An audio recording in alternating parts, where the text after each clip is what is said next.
Hello and welcome to an all-new episode of Anime Brain Freeze. We are your damned hosts. I am John. And I'm CC, and when there's just too much cool anime to watch, we've got you covered.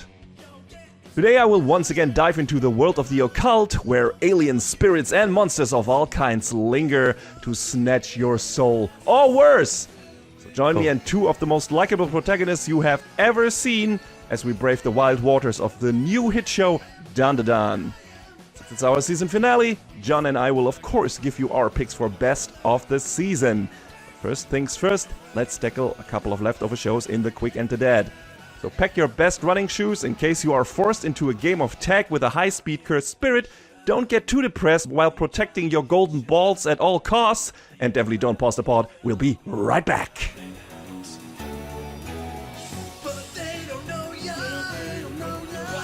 Alright, quick and the dead. I only really have one show to talk about that I watched and that doesn't really merit a full review. Everything else is still running or, from still wrapping up, whatever.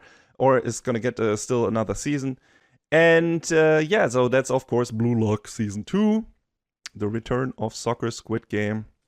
Which quickly after couple of training episodes, not many, I think it's like 3, moves into the big match, like the biggest match until now, where our team of ragtag all strikers from the Blue Lock program play against the under 20 team, so under 20 years national Japanese soccer team. It's more Blue Lock. So this second season made me think that 8-bit are stretching themselves a bit thin these days. Oh no. A lot less animation and much more heavy on the editing. At times it feels more like a motion comic than anything else. It's only thanks to the other parts of the presentation being so on point, like sharp expressive character designs, the soundtrack, the sound design, and the voice acting that still works mostly. It's not as bad as some of the discussions on Twitter or some of the reviews made it out to be, but that's kind of now the look of the show. And if that's going to be the look of the show going forward, that's a bummer and a definitive downgrade. So I hope it will improve again with the third season. Like, there are some good things in here. Let's not be a complete downer about this. For example, pretty much my only complaint about season 1 was that we didn't have a proper audience for the big reactions and proper atmosphere. That is remedied in this season, as with the big game against U20 is held in Blue Lock's own stadium, which is goddamn packed. The show just hits it on all cylinders and is really good at conveying the intense atmosphere when the players step on the pitch for the first time. It's really goosebumps inducing and cool as shit. And you have these nice interactions with the family members of our team players who are in the audience, and there are a couple of cute moments that I really liked. And in sports anime, I want an audience reaction. I want especially when it's a team sport thing, right? When you get something like soccer or basketball or whatever, it's just it, or in Haikyuu, for example. It does so much. It does so much of conveying the hype, getting you into there. And so I missed that from Blue Lock Season 1 a lot, because they just basically played at an empty stadium with no one there and just gray walls. And of course, the stadium, also fully packed stadium, looks much better than just the green pitch and gray walls. So just in that regard, the optics of this season and the presentation and everything around it are much better. Then you have this cool dynamic between one of the characters that was introduced pretty late in the first season, Rin Itoshi, and he has this dynamic with our main character, and it's that is pretty cool, and they have they basically build this strong center striker unit that feeds off each other like a bunch of fucking, I don't know, like some kind of cannibalistic soccer wolves or something like that. It's fucking crazy. Everyone feeds off each other's aura, basically kind of crazy shit like that. And they're just trying to develop new plays, and everyone in the team is just like that. And that can lead to hype moments. But like I said, biggest problem, the animation doesn't support that momentum. that is built up once they enter the stadium. Like, it literally doesn't have any. We still get mostly super slowdown scenes that are basically for all intents and purposes still frames. What little motion there is often cursed by being CG, which, to be frank, could be worse.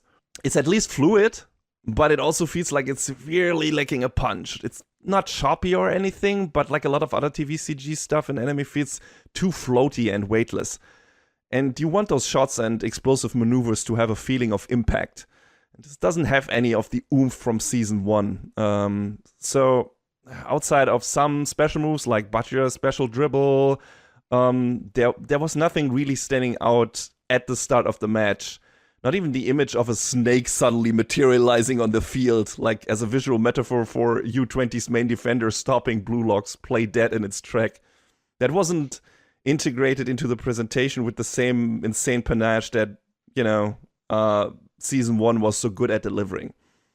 And that continues throughout the match. Lots of barely moving characters sometimes, and when you get that rare cool dribble, pass, or goal shot, it's CG legs kicking a CG ball mostly, and it literally looks like they're treading water sometimes.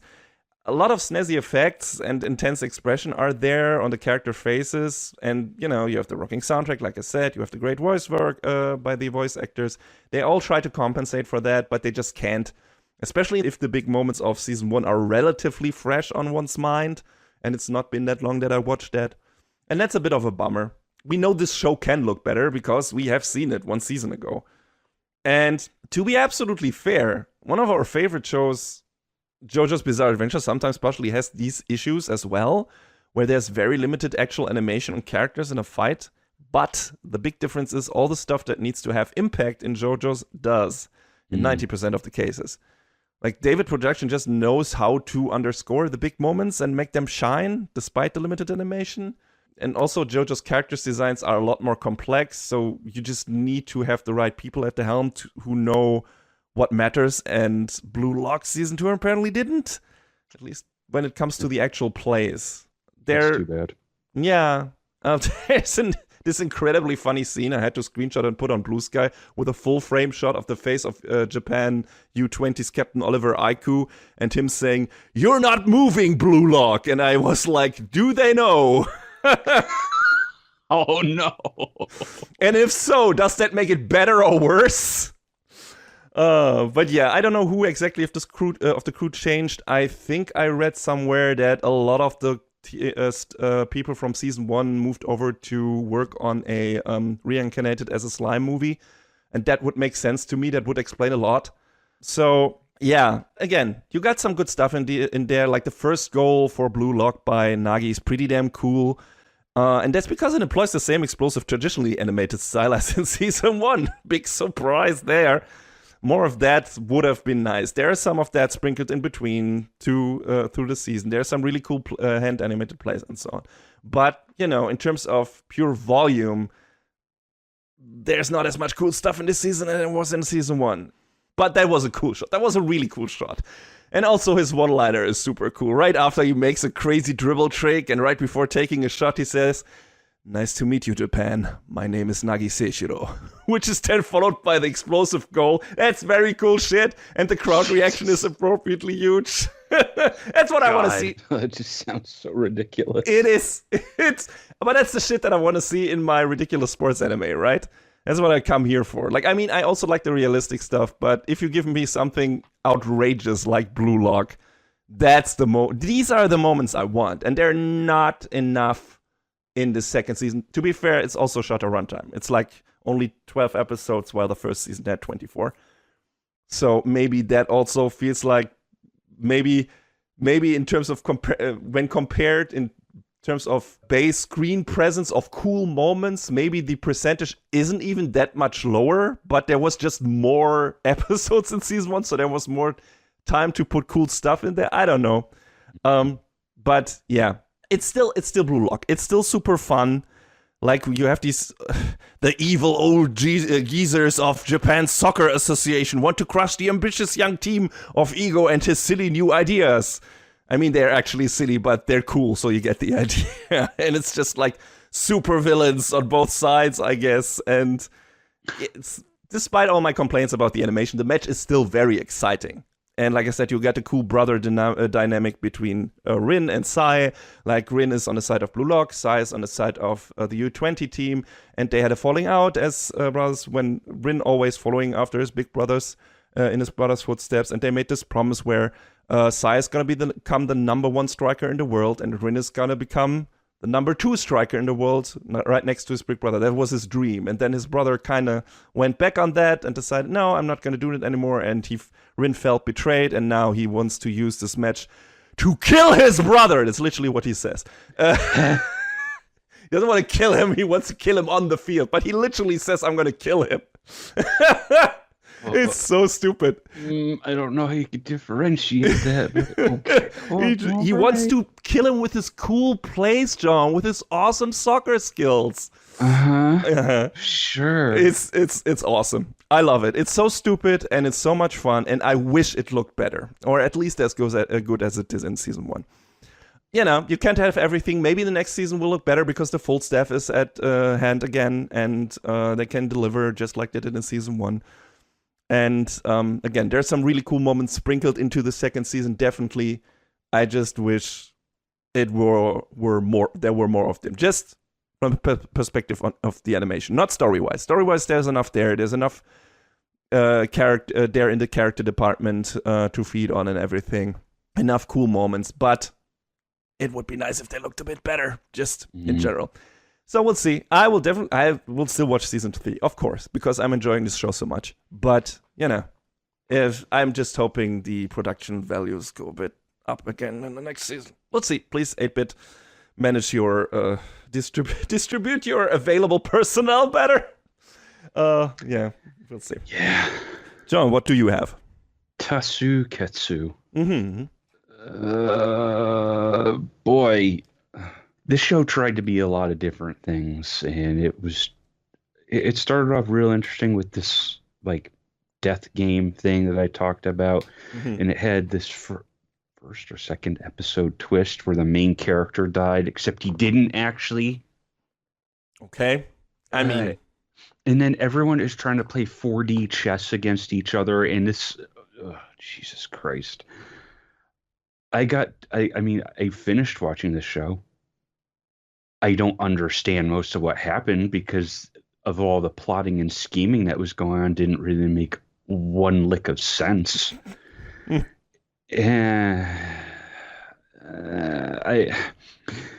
Because they do away with the death game, and then they sort of bring it back, and then they don't. And then, hey, guess what? The villains were just misunderstood all along. It's like, man, shut up. Wow. Sounds like a fun time. It was all about family. Vin Diesel, is that you? And it just, it started off so strong, and then it just careened off the edge of a cliff in the latter half, where they tried to change the focus to a different character, and it sort of partially worked, but then at the end when it was like, oh, we were able to resurrect the main character anyway, I was like, then what was all of this for? Sounds like a good question. So I don't think I could recommend it, and I don't think it was Satellite's best offering, because the animation was kind of pretty inconsistent throughout. So I like to check out their work, but boy, I think this may have been one to pay the bills. Could be the case. case. You know, sometimes you just got to do that. In spite of this adaptation, like I guess people were clamoring for an adaptation of this for a long time, and I don't know if this is how the original comic played out, but it seemed like it didn't really land with a lot of the reviews I had read. So it's sitting at a 5.56 on my anime list. Eek. Yikes.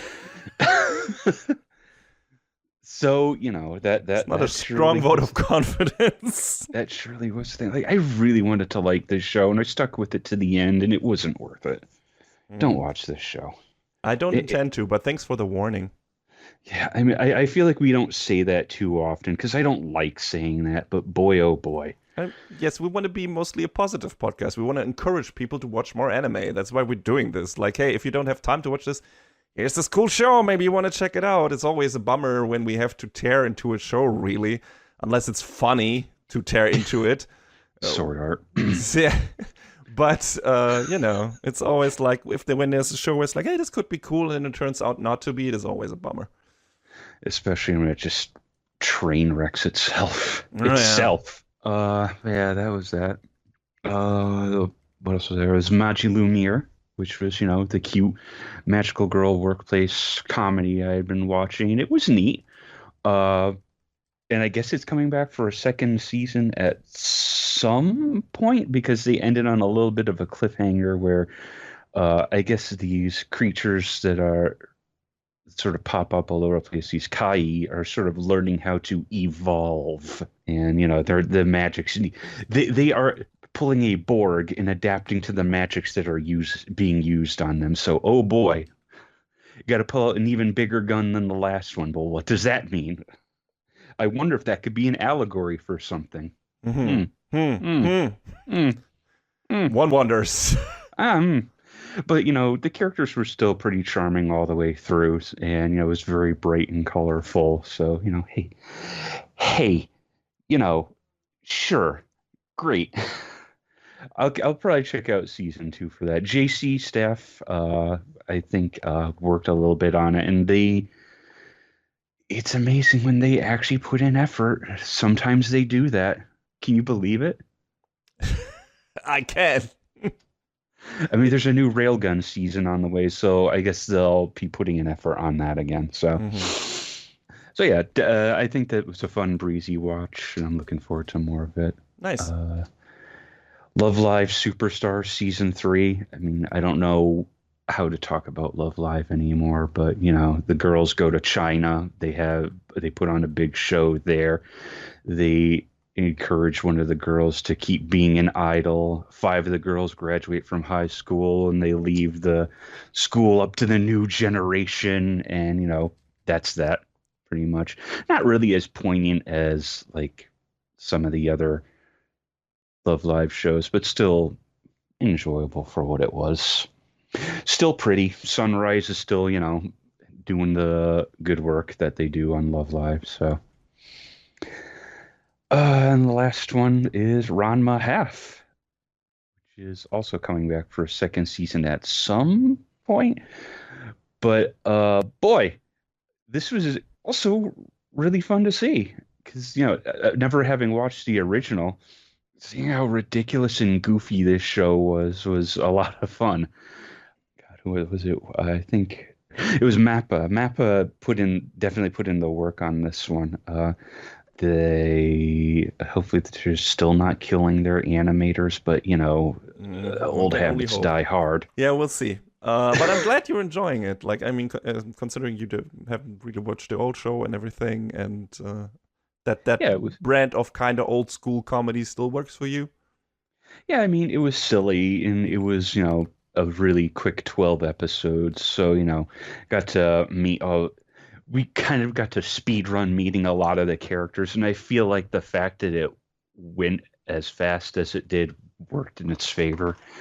I mean, I guess if you're a fan of the old, this would probably you've seen all of this already, so getting through it like real quick is probably a good thing. But I feel like it worked just as well for someone like me who hadn't seen the original. So the fact that some of the characters can't tell the other transformed characters apart is so goofy. Like, I can't get over it sometimes, but it helps play into how silly it is. Like it knows exactly what it's trying to be. So that's worth a lot for any show, really.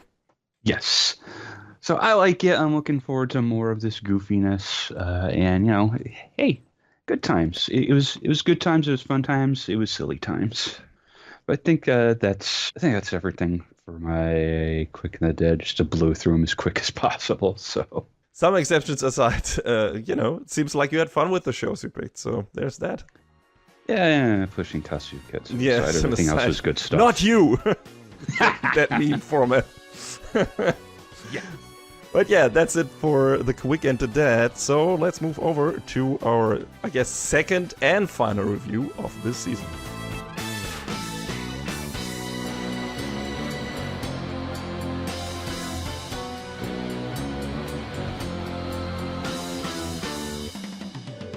Reeling from her recent breakup, Momo Ayase, a popular high schooler, shows kindness to her socially awkward schoolmate Ken Takakura by standing up to his bullies.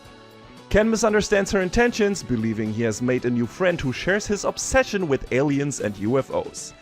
However, Momo's own eccentric occult beliefs lie in the supernatural realm. She thinks aliens do not exist. A rivalry quickly brews as each becomes determined to prove the other wrong. Despite their initial clash over their opposing beliefs, Momo and Ken form an unexpected but intimate friendship, a bond forged in a series of supernatural battles and bizarre encounters with urban legends and paranormal entities. As both develop unique superhuman abilities, they learn to supplement each other's weaknesses, leading them to wonder if their newfound partnership may be about more than just survival. Thanks MAL Rewrite for this summary.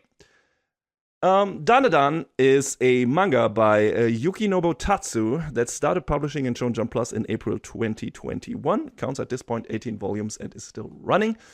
Tatsu also wrote the manga Fire and Ball and Seigi no Rokugo. The TV adaptation of Dandadan started in October last year, and the first half of its first season I will talk about today counts 12 episodes. It is produced and animated by Science Saru, which have come up several times in our show. I reviewed Devilman Crybaby and Keep Your Hands Off Eizouken, which I both liked or respected to varying degrees, though I'll probably never watch Devilman Crybaby ever again. Just too depressing, man. They also animated the recent requel of Scott Pilgrim for Netflix, which I liked a whole damn lot. They did a bit for Star Wars Visions and a couple of other things. And in the animation studio landscape, they are definitely a pretty unique entity. Highly influenced by the style of one of their founders, the director Masaki Yuasa, who also directed their Devilman and Eizouken shows. Their animation can be pretty unusual, especially when compared to your standard shonen shows, which, considering that Dandadan is their first big current shonen adaptation, makes this project all the more interesting. All their projects have a very loose, sometimes cartoony, sometimes very bizarre and dark, sometimes very playful animation style and art design to it. You have Devilman Crybaby, which is very dark, dirty, and grotesque. Then there is Keep Your Hands Off Eizouken, which revels in the concept of animation itself and the joy its protagonists gain from working in that field, packed to the brim with homages to works that inspired Yuasa and his team. And then you have Scott Pilgrim, which adheres so close to the graphic novel's artwork that it feels like it literally leapt off the page. They're an incredibly versatile studio, stocked to the brim with capable hands. All aspects which had me very excited to see what they could do with a popular new Shonen Jump IP like Dandadan, which I had already heard a lot of positive things about before the anime adaptation was even announced. And when it was, boy did people lose their shit of Science Saru being led at it. The excitement was palpable, not the least on my end. So, did Science Saru deliver? Oh man, did they. And then some. The director is Fuga Yamashiro, who also directed 2 episodes of Keep Your Hands Off Eizouken and some episodes of other shows like Heiki's Story, Super Shiro, and Tatami Time Machine Blues. But this is his first full director gig. And he is supported by the man, the legend, our boy, Hiroshi Seko, who handled the series composition and adapted screenplay. And of course, he has come up a million times in our show before because he had a hand in a shitload of things we reviewed and loved. Attack on Titan, Jujutsu Kaisen, Chainsaw Man, Mob Psycho 100, Vinland Saga. If you have Seko on the script and the source material is at least good, your chances of being disappointed are pretty goddamn low. The man just knows how to translate characters, dialogue, and story from the page of a manga to the small screen, without a doubt. For the music, we also got a real heavyweight on the helm in the form of Kensuke Ushio, who has done the soundtrack for Chainsaw Man, Devilman Crybaby, Heavenly Delusion, Ping Pong, Liz and the Bluebird, A Silent Voice, and other stuff. So as you can see, the production staff of this show is out of this world. But what about the story and characters?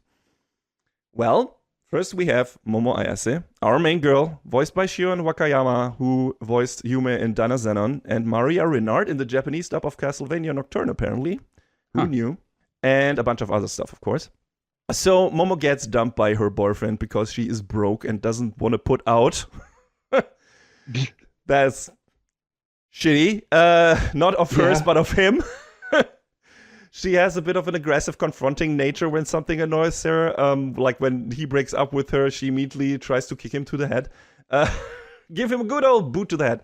Someone else in her school experiences both sides of that when she stands up for him to some bullies. The lone otaku in question, who is, by the way, voiced by Natsuki Hanae, so Tanjiro from Demon Slayer, gets the partially wrong impression she does this because, just like him, she is interested in the occult, or at least in the same field of the occult. But unlike him, she doesn't believe in aliens, and unlike her, he doesn't believe in ghosts. So when they dare each other to prove the existence of either, she of course gets almost abducted by aliens, and he gets possessed by a ghost. Despite How fortuitous. Yeah, as it happens. Despite being in different kinds of peril, the two are able to join forces and help each other out, though, as Momo is able to unleash her, until now, dormant spiritual powers. She can basically manifest like these two giant spirit hands that can grab onto or smash anything, like telekinesis stuff, and can also suppress the ghost that has possessed our lone occult otaku, which enables him to use the ghost's power without being taken over by its mind. So they fend off the aliens, escape the spaceship, and then right at the end of the first episode comes the actual twist and drive of the show, which I, or rather MAL Rewrite, gave away in the summary. So Momo has a big crush on this actor called Ken Takakura and wants to find a guy who is just like him. She only hooked up with her ex because he reminded him of that actor. She always drones on about how she will probably never find someone that oozes this exact kind of masculine charm. And then it turns out Occult Kun's name is actually, of course, Ken Takakura. And the way that is revealed in the finale of the first episode is amazing. It's like a big bang shaking her life to the core. And of course, she absolutely can't and doesn't want to deal with that. This is absolutely not the type of character she wants to associate with her idol. And deep down, she is probably afraid to eventually fall for him just because of that name alone. And again, ending up in a relationship she doesn't want. So, she refuses to call Ken by his real name, instead calling him Okarun, because he's into the occult, I guess, from this moment forward. Every time someone else calls him Ken, she gets mad. Okarun has this line he often says, something like, "I'm just an awkward guy," which apparently is, as it happens, a famous line the actor used in at least one of his movies, and Momo absolutely cannot handle Okarun saying it. It's hilarious and very cute. And with that, you have a great dynamic for a very unusual rom-com. And yeah, the two mains are instantly likable, especially in their interactions with each other, and you immediately get the feeling that it actually wants to go somewhere with this blossoming romance. And it's not wasting much time either. I love how the show immediately builds this fantastic chemistry between them, both kind of loud and a bit overzealous / annoying in their own right, but being very passionate and recognizing that in each other. And there's this immediate connection and understanding between them on a certain level. The moment where Momo sits next to Okarun in class to ward off the bullies that are throwing things at him and everything is so good and makes her immediately likable. She just gives them the stare. It's like, you better knock this off or I'm gonna punch your heads in. And then he's like, of course, immediately stunned by this behavior of hers. And when he catches up to her, she first also lashes out at him because he's all over her with the alien otaku stuff. And she's in a bad mood due to her breakup. But she instantly realizes she went too far and apologizes and tries to build a connection to his interests by mentioning ghosts, which of course then kind of backfires because he doesn't believe in ghosts, she doesn't believe in aliens, and they start arguing again. But, you know, there's this is the moment where two of her Gyaru friends come down the stairs and they look at this scene and they immediately see what the viewer sees and are like, wait, are they into each other? So, very clever girls. Then Momo at some point opens up about when they like investigate the different places. Momo goes to a place where there are aliens, is supposed to be aliens. Okarun goes to a place where there's supposed to be ghosts. And they talk over the phone or walkie-talkie, I'm not sure. And then, I think, no, it's a phone. And then Momo opens up about her grandma and how her grandma made her do the luck ritual, and how Momo got mad at her grandma for having to do it because other kids, and worst, her childhood crush, made fun of Momo for it, even though it turns out she was actually mad at the kids for making fun of her grandma and not for making fun of her. But she was a child, so it wasn't so easy to understand and act on back then, and since then the relationship to her grandma has been kind of strained. They're kind of at odds with each other and everything. And then on the other side, we have Okarun, who doesn't immediately open up to her, but when the aliens capture her, he basically vomits out his reason for wanting to be friends with aliens to her and them. Because he was bullied so much, he wanted to believe aliens were real, so he could become friends with them instead, which is super sad, but is also a very heartfelt moment, which is also the reason he didn't want to miss the chance to make a friend. So he verbally geek vomited all over Momo when she stood up for him, because he just wanted to be friends with her so goddamn much, because she was the first person who really showed interest in him in a way. And it wasn't necessarily about him sharing his love for the occult, but more so that he was able to talk about that stuff with passion and confidence to someone who was nice to him. So you have this already great set of characters, both with their understandable amount of emotional baggage, who just get each other on a very fundamental level, but definitely have some trouble acting on this intangible connection in the right way, which is where the comedy, a bit of the drama, but also a lot of the emotional high points and depth in the show are derived from. Speaking of drama, I love the way the series bypasses a lot of the standard drama traps. For example, in the 5th episode, it's the first time of Okarun and Momo seeing each other at school after their first set of adventures. And Okarun is very self-conscious and doesn't know how to treat Momo in public because he doesn't want to embarrass her or himself by her having to associate with him because, you know, he's a loser and she's a popular girl. So when she waits at the gate, obviously for him, he is just walking past her and intentionally ignoring her. But she gets what he's doing and is just doing a soft tackle and saying, "You're late, let's go." The look of joy on Okarun's face when he realizes she's still willing to be his friend out in the open is so goddamn precious. You're gonna melt away. It's really good. And the show is also so good at conveying the real-life desire to just endlessly talk about a common interest with this amazing person that just entered your life, and that you have this previously unknown feeling of an emotional connection towards.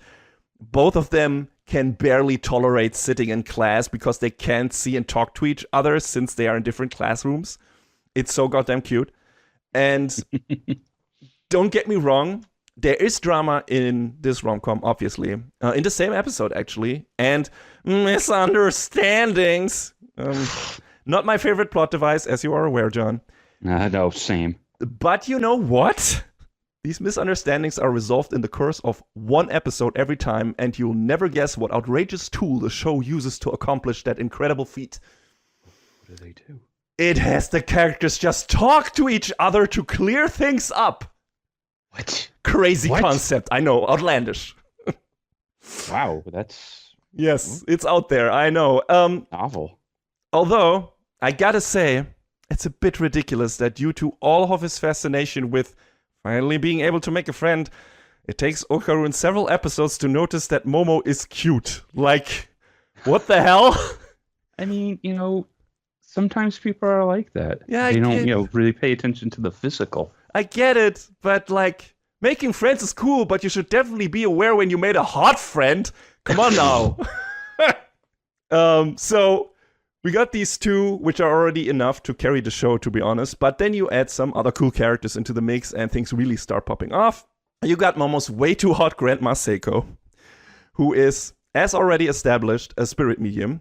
She's also a total badass with the baseball bat often. Voiced by Nana Mizuki, so Tsubasa from Symphogear. She is obsessed with this one comedian. Obsession with celebrities seem to run in the family, I guess. She, of course, acts as a somewhat unwilling mentor and a guide to our two main characters, helps them develop their powers, gets them out of some hairy situations. Her house is basically the HQ. She's very cool and funny. In general, this show is incredibly funny. Like, we're talking laugh out loud dialogue, slapstick puns, and non sequitur humor bangers one after another. Add to that all the crazy, funny, and sometimes very scary designs of the aliens, ghosts, and monsters, and you are basically bombarded nonstop with cool visual shit in this series, especially in the fights, of course. It's just a super energetic, great-looking show. Science Saru is, as expected, as usual, on point when it comes to hyper-expressive faces and body animation. For some, their design choices might be too cartoony at times, but I love it to bits. It's just so much fun to look at. You sometimes also get these very pretty naturalistic backgrounds as a counterpoint here. Like there's the scene with the forest and hills surrounding a cursed tunnel, which look very pretty. So it's not always super cartoony. And the action scenes are fucking insane. A lot of twists and turns because the powers of our team's opponents work in very specific ways. And the presentation is, of course, top-notch. There is the big confrontation with Turbo Granny, the ghost that possessed Okarun in the 4th episode, where our two leads are chased by her, zombies, and a giant enemy crab. I'm sorry. Yes, none of this was a lie, John. And then, even though, I'm spoiling stuff, but I need to say this, even though he is almost out of juice, Okarun transforms one final time into his possessed form, and an EDM/techno version of the Wilhelm Tell Overture starts playing. He starts running and the show goes wild. It's magnificent. I knew Science Saru was capable of good action scenes. They showed it in Devilman Crybaby, Scott Pilgrim, and partially Keep Your Hands Off Asakin, but this is on another level. It's so much fun. And the musical choice is not a coincidence if a comment on the YouTube clip of that scene is to be believed. I didn't verify it, but it does seem to make sense. That track or kind of music is apparently often used in school track and field races in Japan. So, there's your reference. And they used that actually twice, so that's pretty damn cool. The fight in the 9th episode had me jump back and forth between cheering and howling. It's so cool, but also so funny, crazy, and stupid. A fantastic mix of intense action with cool choreography, wild visuals, insane physics, and very dumb, but also very funny jokes. A real blast all around. Like, it's one of the best things I've seen in recent times. Just so good. And the story itself, as you might already guessed from the setup and everything, is wacky as hell and has some definite Mob Psycho 100 vibes in the best way possible. Though instead of broccoli, we have a focus on bananas. Like, the aliens are after the banana organs of humans, so reproductive organs, I guess. Which is also pretty much the only thing I didn't like in the 1st episode and in the show in general is the alien abduction stuff being too rapey for my taste. Like the aliens have like these robo-scorpion dick apparatus thingies, and those are absolutely not necessary. They're scary, all right. Like, if you want to get scary, those aliens look fucking scary when they do this shit. Even though they super uncomfortable. Yes, and even though they look in their real forms pretty goofy, and when they're like hidden, they're like have these weird salaryman bodies or office man bodies with big heads and everything. But they're still super eerie and creepy. Like I said, it could be something right out of Mob Psycho 100. But, you know, you have Momo getting stripped naked, not completely naked, but in her underwear and tied down and then threatened with these metal monstrosities growing out of the alien's groin areas. I don't know why anime still has such a problem with grasping that sexual assault as a very low success rate when it comes to being a hilarious punchline, especially these days. Maybe Shonen Jump didn't get the memo, but thankfully that is turned around very quickly. It comes up again later in a later episode, but also there it's immediately diffused or rather dismantled. So that was a relief. But, you know, be aware of that. Like, just the imagery. Nothing comes of it, really. Like, there's no actual sexual assault in that regard or anything. But, and it's, you know, most of that is counterbalanced by some form of legit humor. But, you know, it's still a very fucked up piece of imagery. Just saying that. And just the implications are horrible. The more funny side of this kind of humor, I guess, is Turbo Granny stealing Okarun's dick and later his balls, which gives our characters some urgency to beat her and get Okarun's junk back. And yes, all of this is as stupid and hilarious as it sounds. But we also got some cool lore sprinkled in here. Like aliens and evil spirits maybe have some common origin because the evil spirit doorbell at Momo's grandma's place reacts to a giant sumo alien, and Momo is able to kill it with talismans. Also, the aliens might, or yokai as well, might be beholden to the rules of their chosen form. Like the sumo alien can't touch the ground with its hand or the hands dissolve. It's pretty cool. Momo constantly needs to control the curse and stop Okarun from turning, which makes the battles more tense, because kind of limited in a way. And when Momo keeps Okarun's mind intact and lets him unleash the full power of the Turbo Granny curse, he turns into this half demon with a half face mask with giant teeth and looks very ragged and is super fast and strong. However, in that form, he is also super depressed in a very funny way. And also, it takes a big toll on his human body, so he can't use it for too long. So there's a limit on that as well. Momo's psychic powers, on the other hand, enable her to see the aura of things and living things. She can subdue and move the auras and everything they envelop in a very limited area. And since, like I already said, her powers manifest in the form of giant hands, she can also do other stuff like grabbing, pulling, and throwing things, which opens the battles up to a lot of dynamic, cool shit with heavy use of her environment, which is always neat and exciting to see. Then we have Turbo Granny, formerly 1000 Kilo Granny, who becomes a side character in her own right, is a strong yokai spirit, voiced by Mayumi Tanaka, so Luffy from One Piece and Krillin from Dragon Ball. They find a reason for her to stick around in the show, which also adds a fun tool for the show to easily explain away some plot conveniences. And I'm very interested to learn about her backstory, which so far they have only teased. And then at the halfway and end point of this first core, respectively, we get 2 additional characters to round out the main cast, Aira and Gigi. Aira ostensibly is a horrible, incredibly shallow person with severe main character syndrome. Oh boy. I'm being overly mean, of course. She actually has a good heart, but that doesn't show in the beginning. Also, she's a giant idiot. Voiced by Ayane Sakura, so Gabi from Attack on Titan and Ochako from My Hero Academia. She picks up one of Okarun's lost balls by chance, don't ask. Starts seeing spirits and thinks herself a magical girl that is destined to save the day. It is very funny that she is basically fondling Okarun's severed golden ball the entire episode. She is... That's a series of words. Yes. It's like she's sitting at her desk in her classroom and just the golden ball. It looks just like a marble, but, the implication is there. And she's just rubbing it between her hands. It's like... Jesus Christ. It's so funny. Yes, very naughty humor in this show. But in a very good way. Mostly. So. Yeah, in a very good way, mostly. So, there's this. It's not attached to his body, so there's that. But yes, but still, yes. And this all results in a clash between her and Momo, who Aira is convinced is a demon. But then an actual ghost/yokai shows up due to reasons I don't want to give away. But this is also where we learn that yokai are not just mindless hulking monsters. In episode 6 and 7, the set of episodes where Aira is the main focus, the gang encounters the spirit of a woman. And in one breathtaking and heartbreaking montage, we learn both about how she and Aira came to be how they are, and how one moment in time connected their existences. It's a masterful act, both from a presentation and storytelling perspective, and a real tearjerker. I love that scene. Fantastic. Although the upbeat ED gave me total whiplash on that episode.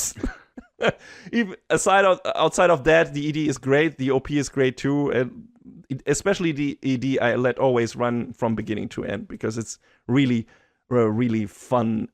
It's Taidada by Zutomayo. Okay, yeah. So that's good shit. DOP Otonoke by Creepy Nuts is great as well. So we got her. And then at the very tail end of this core, we get Jin, Gigi, and Joji, voiced by Kaito Ishikawa, so either from My Hero Academia or Genos from One Punch Man. Gigi is Momo's childhood friend and her first love. He's very flashy and chuny and obnoxious, but his humor and way to talk to the ladies has Grandma Seiko fully backing him, so he is here to stay. So now we have this love triangle quartet. With Aira having the hots for Okarun, Gigi having the hots for Momo, Momo being a bit torn between her feelings for Okarun and Gigi, and Okarun definitely having feelings for Momo, but not being confident enough to, at this point, consider her anything beyond a friend or even a real romantic option, period. He's trying, though. Hashtag it's complicated. Like, Okarun feels threatened by Gigi because he and Momo, of course, have a repertoire and shared memories and in-jokes that Okarun doesn't feel like he can compete with. Of course, that gets even more complicated when Okarun realizes that Gigi shares the same interest in the occult that he does, and they could actually become really good friends. And this is basically where the first core just ends, in the middle of the introductory episodes for Gigi, where he, Momo, and Okarun investigate Gigi's house because it might be cursed or possessed by something. We're getting core 2 in summer, and I urge you all to check out the first half until then, because this is one of the coolest, most visually striking, funniest, and heartfelt shows I've seen in quite a while. And with amazing characters to boot. A romantic couple with amazing chemistry. Believe the hype. The show is the real deal. You can watch it all on Crunchyroll or Netflix, depending what region you're in. Also, some other services. And please, please do so. Momo and Okarun are so cute together. They must be protected at all costs. Let these kids into your heart. You will not regret it. I promise you that. And with this, we have reached the end of our reviews for this season. But as usual, there's just one more thing to do.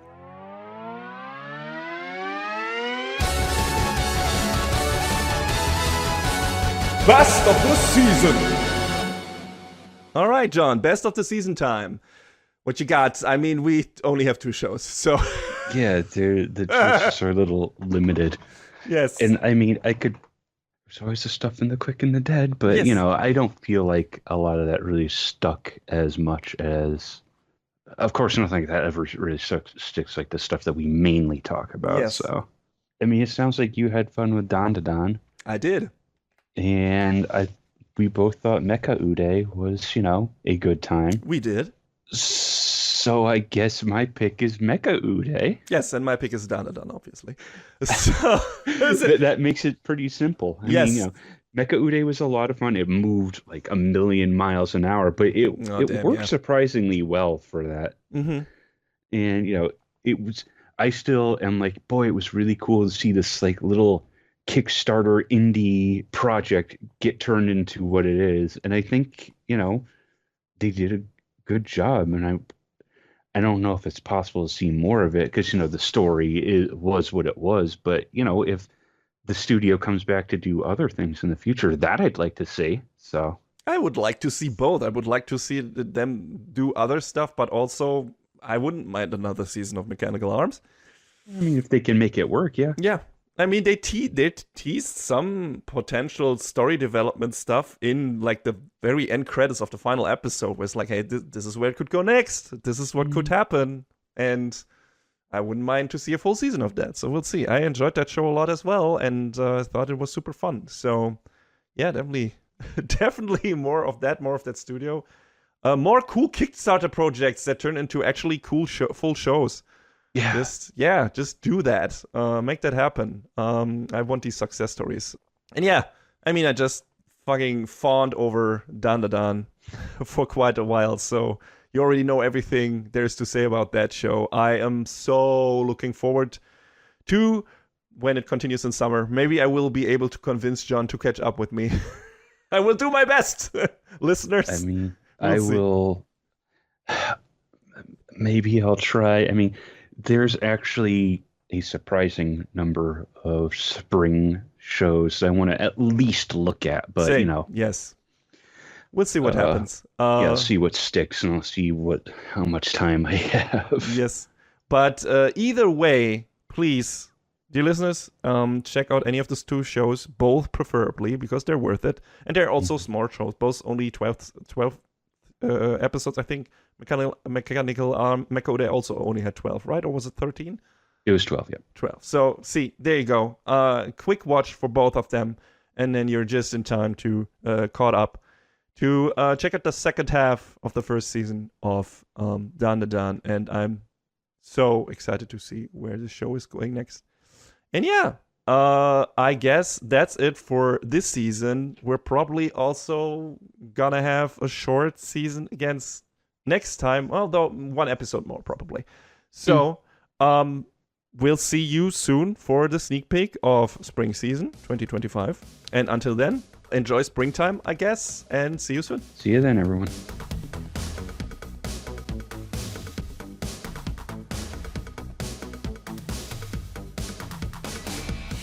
And that is a wrap on the 164th episode of Anime Brain Freeze. All the music in our podcast is from the Double Dragon Neon soundtrack by the amazing Jake Kaufman.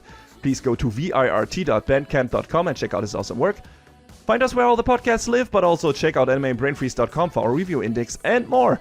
Please leave us a review and rating on Apple Podcasts, Spotify, or your podcast app of choice if you can.